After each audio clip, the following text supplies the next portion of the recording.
Estou aqui no topo de uma colina no norte do estado de Nova York. Uma colina onde está um monumento a um anjo que levou Joseph Smith a encontrar um antigo registro americano que testifica de Jesus Cristo. E como exatamente ele foi levado a esse registro? Como ele foi traduzido e qual é o seu significado para nós hoje? Junte-se a mim nos próximos minutos para explorarmos o surgimento do livro de Mórmon. Meu nome é Casey Griffiths e adoro aprender sobre a história da igreja. Junte-se a mim enquanto viajamos pelo mundo e exploramos a história dos santos dos últimos dias. Esta é a restauração revelada. O livro de Mórmon afirma ser um registro antigo de um povo das Américas. É um relato de 1000 anos, repleto de profetas ensinando sobre Cristo, alertando sobre guerra e destruição e, por fim, sobre a visita de Jesus Cristo às Américas. Esse livro levou milhões de pessoas a uma fé mais profunda em Jesus Cristo. Naturalmente, muitos se perguntam se ele é verdadeiro ou se é algo inventado por Joseph Smith. Começamos nossa jornada no norte do estado de Nova York para explorar vários locais históricos e sagrados. Estamos aqui hoje em Palmyra, que ainda é uma espécie de vilarejo pitoresco nos arredores de Rochester, Nova York, exatamente como era na época em que a família Smith morava aqui. E agora estamos indo para a Fazenda Smith, que é o local onde a família Smith construiu sua casa, onde ele descobriu o livro de Mórmon. A histórica fazenda da família Smith consiste em um centro de visitantes, uma reconstrução da cabana onde Joseph teria vivido durante a primeira visão e a descoberta do livro de Mórmon, bem como outra casa dos Smith, construída pouco depois desses eventos iniciais. Também fica ao lado do bosque sagrado, a floresta em que o jovem Joseph teria visto Deus, o Pai e Jesus Cristo. Do outro lado da rua também fica o Templo de Palmyra, cujas janelas de fato se abrem para uma vista do bosque sagrado. Foi para lá que a família Smith se mudou para construir uma nova vida no norte do estado de Nova York, nos limites da fronteira americana. Muitos locais históricos da igreja têm um centro de visitantes onde estes podem receber visitas de missionários ou fazer perguntas. Os visitantes também podem sair e fazer uma caminhada pelos locais sagrados e apreciar a natureza. No entanto, estamos aqui para explorar o surgimento do livro de Mórmon. Foi aqui que o jovem Joseph Smith teve outra experiência incrível e onde podemos realmente entrar na história do livro de Mórmon. Os Smiths passaram vários anos derrubando todas as árvores dessa área para criar terras aráveis. De fato, atrás de mim está o bosque sagrado, e onde o pai e o filho apareceram a Joseph Smith. Mas a história do livro de Mórmon realmente começa nesta estrutura, bem aqui, nesta pequena e humilde cabana de madeira onde a família Smith morava.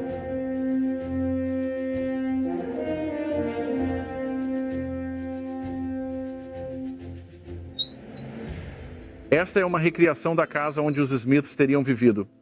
Quando, em 1820, Joseph Smith tem a primeira visão, e onde eles ainda estavam em 1823, quando outro evento muito especial aconteceu, logo acima destas escadas.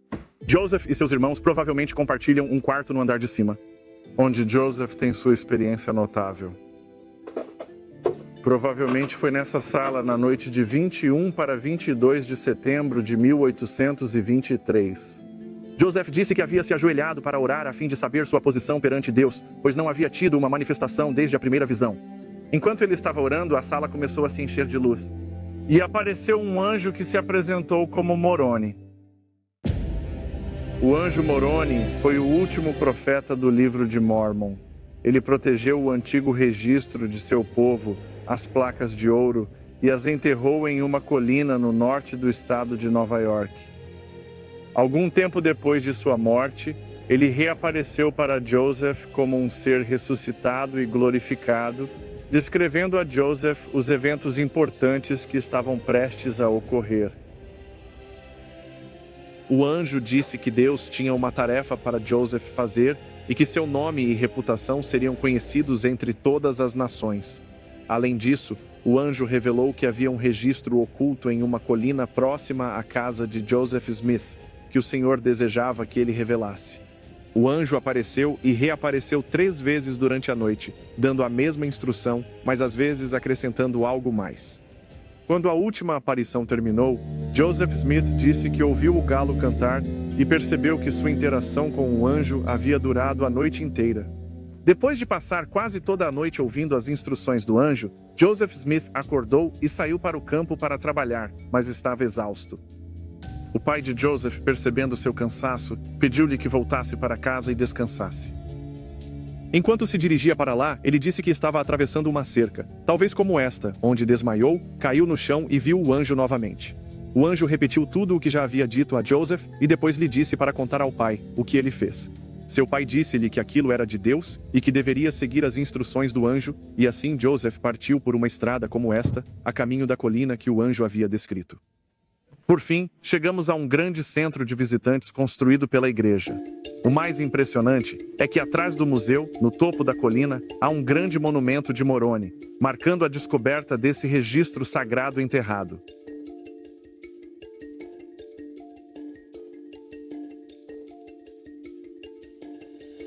Joseph Smith chegou aqui pela primeira vez em 22 de setembro de 1823, onde foi orientado a encontrar um registro. Ali, Joseph viu uma grande pedra que moveu com um galho.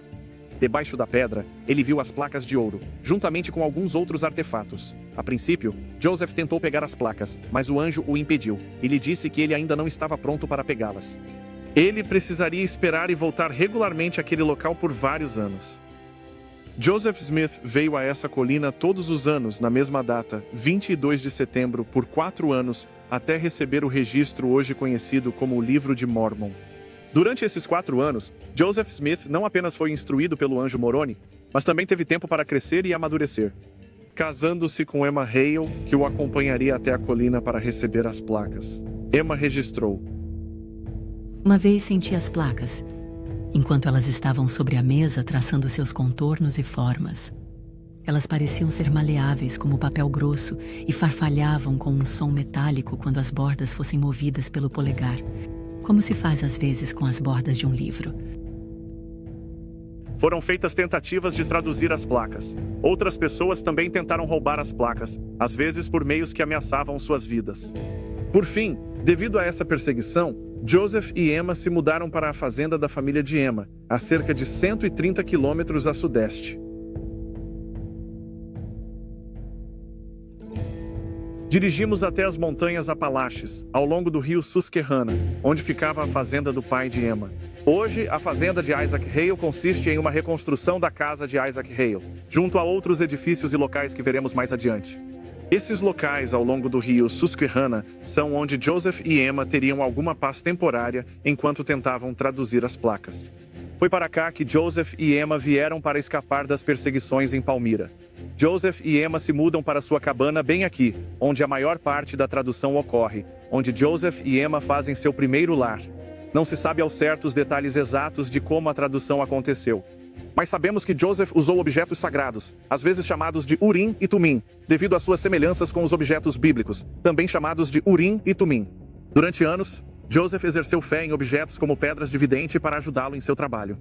Agora, ele deveria usar seu dom com o propósito de traduzir um antigo registro sagrado. Joseph colocaria esses objetos em um chapéu com o propósito de bloquear a luz e veria a tradução das placas. Aqui, no inverno do ano seguinte, com Emma e Martin Harris atuando como escreventes, Joseph Smith produziu um grande manuscrito da tradução. Eles continuaram em um bom ritmo até junho, quando ocorreu um desastre. Martin Harris perguntou se poderia levar o manuscrito de volta a Palmyra para mostrá-lo à sua esposa e convencê-la da veracidade do trabalho, e quase imediatamente após sua partida, o manuscrito foi perdido. Conhecido hoje como o Manuscrito Perdido, esse evento foi devastador para Joseph Smith. O anjo levou as placas por um tempo até que Joseph Smith se arrependesse o suficiente. Esse foi um período difícil, que foi acompanhado de um evento ainda mais trágico. Nesse meio tempo, aqui em Harmony, Emma Smith deu à luz seu primeiro filho, que morreu quase imediatamente após o nascimento. A apenas alguns metros da casa da família Smith há um cemitério, onde os membros da família de Joseph estão enterrados. Aqui está a lápide do filho de Joseph e Emma. Juntamente com a perda do manuscrito, esse foi um período especialmente difícil para Joseph e Emma. Por fim, Joseph recebeu as placas de volta do anjo. Dessa vez, Joseph esperou pouco mais de um ano antes de realmente começar a traduzir as placas de ouro. A segunda fase da tradução começa na primavera do ano seguinte, quando um jovem professor chamado Oliver Cowdery chega à casa de Joseph e Emma, aqui em Harmony, na companhia de Samuel, irmão de Joseph. Joseph nem sequer havia conhecido Oliver antes desse evento. Oliver havia se mudado para a região e ouvido rumores sobre Joseph Smith. Ele se reunia com a família de Joseph e lhes fazia perguntas. Por fim, Oliver orou e descobriu que Deus queria que ele ajudasse Joseph. Ele procurou Joseph e os dois estranhos começaram a traduzir juntos, começando quase do zero após a perda do primeiro manuscrito. Joseph e Oliver imediatamente estabeleceram uma amizade e mergulharam no trabalho de tradução logo no dia seguinte à sua chegada, dando início a um processo incrível e milagroso que produziu quase todo o manuscrito do Livro de Mórmon em um curto período de tempo. Oliver Registraria. Esses foram dias que nunca serão esquecidos. Sentar-me sob o som de uma voz ditada pela inspiração do céu despertou a maior gratidão em meu peito. Dia após dia continuei, ininterruptamente, a escrever de sua boca, enquanto ele traduzia a história ou registro chamado O Livro de Mórmon. Cerca de 70% da tradução do Livro de Mórmon foi feita aqui, dentro dessa pequena casa em Harmony, Pensilvânia. Joseph e Oliver Cowdery sentavam-se em uma mesa como esta. Joseph sentava-se deste lado usando os intérpretes nefitas da Pedra de Vidente e ditava o texto do Livro de Mórmon para o escrevente, geralmente Oliver Cowdery, que estava sentado bem aqui. Joseph ditava frase após frase e esperava até que Oliver a escrevesse. O escriba escrevia a frase, lia-a de volta para ele para certificar-se de que estava correta, e então passavam para a próxima frase. Os pesquisadores estudaram os documentos restantes e descobriram que Oliver escrevia sistematicamente cada frase, como se estivesse sendo ditada, e depois fazia uma pausa para confirmar as palavras, demonstrando que a tradução do Livro de Mórmon aconteceu exatamente como Joseph disse. Todo o processo pode tê-los envolvido trabalhando cerca de 9 horas por dia, e eles produziram todo o livro de 531 páginas, o texto completo do Livro de Mórmon como o conhecemos, em pouco menos de 3 meses. Embora muitos autores famosos tenham escrito obras-primas, muitos deles levaram anos para escrever. Alguns deles já tinham experiência em escrever. Os pesquisadores usaram estudos de palavras, como a estilometria, para examinar as palavras do Livro de Mórmon e descobriram que elas são mais complexas do que as de muitos autores contemporâneos daquela época.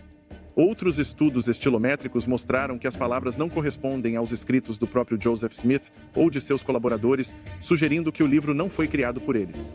O Livro de Mórmon é complexo, com linhas do tempo, geografias, flashbacks, genealogias e antigos estilos de poesia hebraica, como quiasmos, alguns que se estendem por um capítulo inteiro. Inclui profundas relações intertextuais com a Bíblia e referências à América Antiga, como estradas, edifícios de cimento, governos complexos e guerras até então desconhecidas. É impossível imaginar um jovem de 24 anos, sem experiência em escrever, produzindo um livro como esse em apenas 3 meses. É basicamente um primeiro rascunho.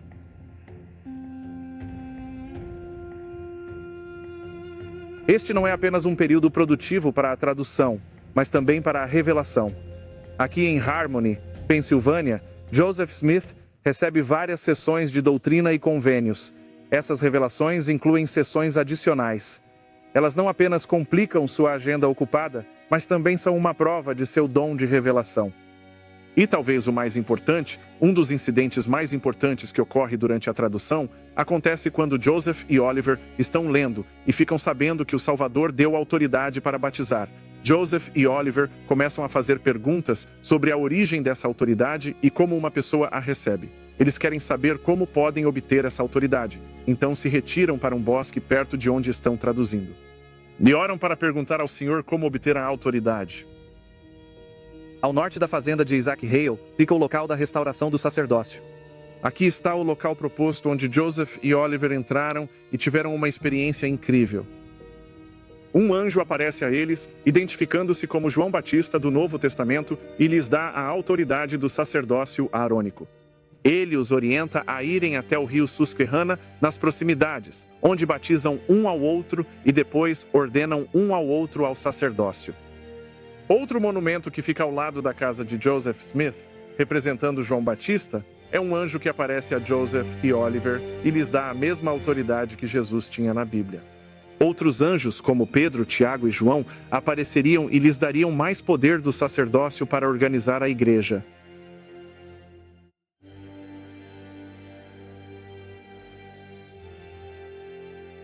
É significativo que Joseph tenha recebido essa autoridade enquanto traduzia.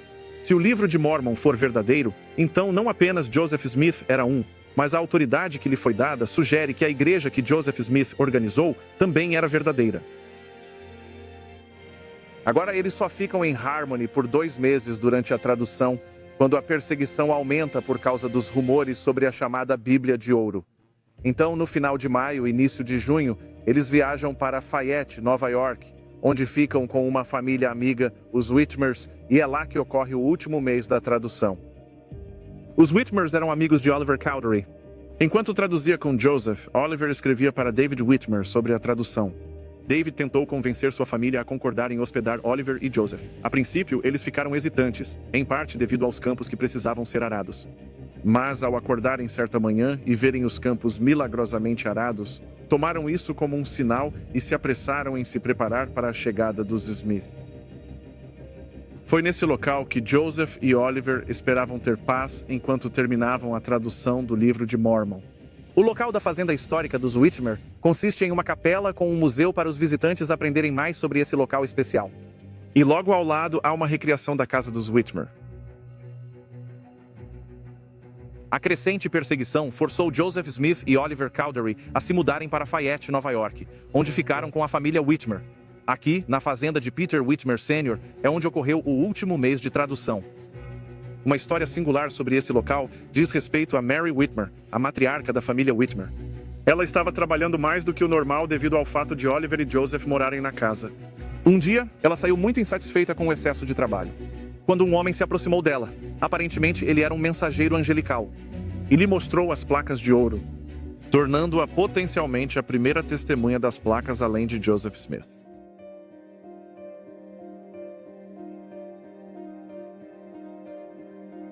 E outro evento muito significativo também ocorre aqui. Em algum lugar no bosque próximo à fazenda de Peter Whitmer Sr., as 3 testemunhas, David Whitmer, Martin Harris e Oliver Cowdery, foram levadas a um lugar onde o anjo apareceu a elas e mostrou-lhes as placas e os artefatos associados à tradução. Eles ouviram a voz de Deus testificar que o registro era verdadeiro, e seu testemunho está na frente de cada cópia do livro de Mórmon até hoje. E logo em seguida, Joseph mostrou as placas a mais 8 testemunhas, e permitiu que elas as segurassem e manuseassem. Todas as testemunhas descreveram as placas como sendo de cerca de 14 quilos, 15 por 20 centímetros, com anéis de prata em forma de D. Algumas pessoas se perguntaram como as placas de ouro poderiam pesar apenas 14 quilos. Uma teoria convincente é que as placas eram feitas de uma liga de ouro mesoamericana chamada tumbaga, que é uma mistura de ouro, prata e cobre, muito comum nos tempos antigos. As 3 testemunhas deixaram depoimentos poderosos que confirmaram sua experiência de ver placas tangíveis. Martin Harris, depois de ser acusado de ter tido uma visão imaginária, respondeu: Senhores, vocês estão vendo aquela mão? Tem certeza de que a estão vendo? Seus olhos estão pregando uma peça ou algo assim? Não? Bem, tão certo quanto vocês estão vendo minha mão, eu também vi o anjo nas placas. Disse David Whitmer. Não, senhor. Eu não estava sob nenhuma alucinação, nem fui enganado. Eu vi com estes olhos e ouvi com estes ouvidos. Sei do que estou falando. E Oliver disse simplesmente: No momento em que vimos o registro de que falamos ser trazido e colocado diante de nós, um anjo, revestido de gloriosa luz, subiu do meio do céu. Ora, se isso é malabarismo humano, julgai vós.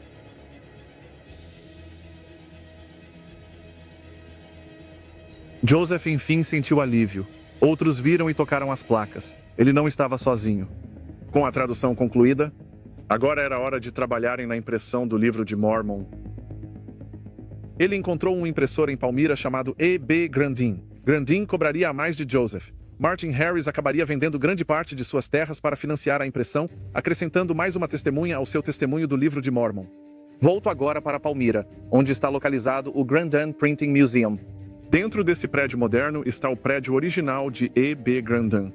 Os visitantes podem ver com seus próprios olhos como o livro de Mórmon foi impresso e aprender mais sobre sua história inicial.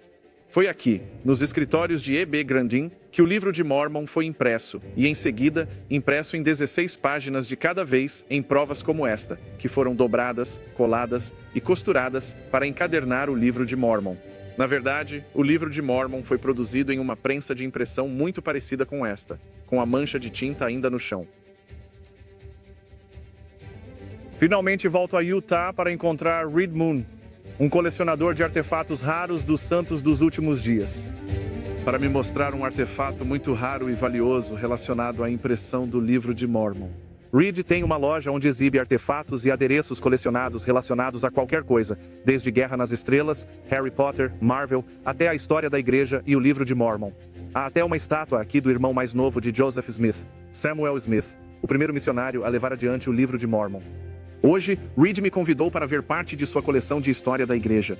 E ele me levou de volta ao local onde guardou 2 artefatos muito especiais relacionados ao nosso tópico de hoje.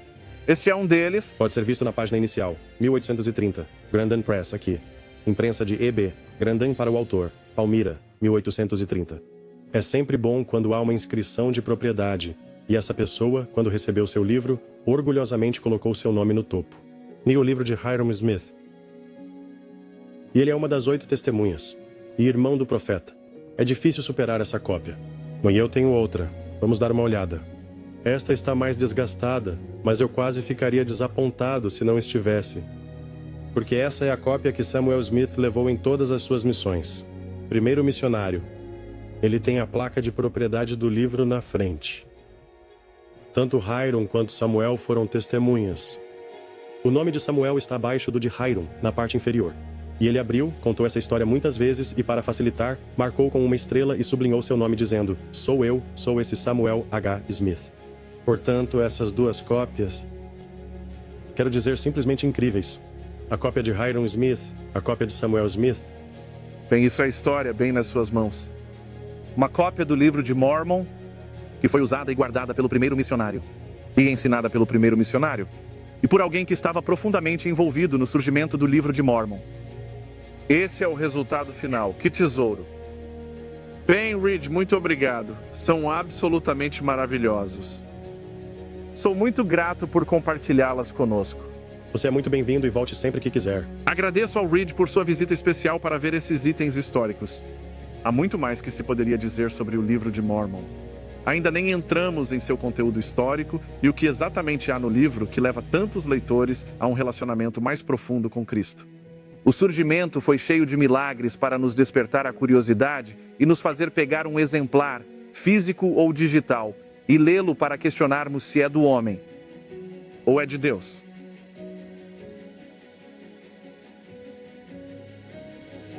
Obrigado por assistir a este episódio de Restauração Revelada.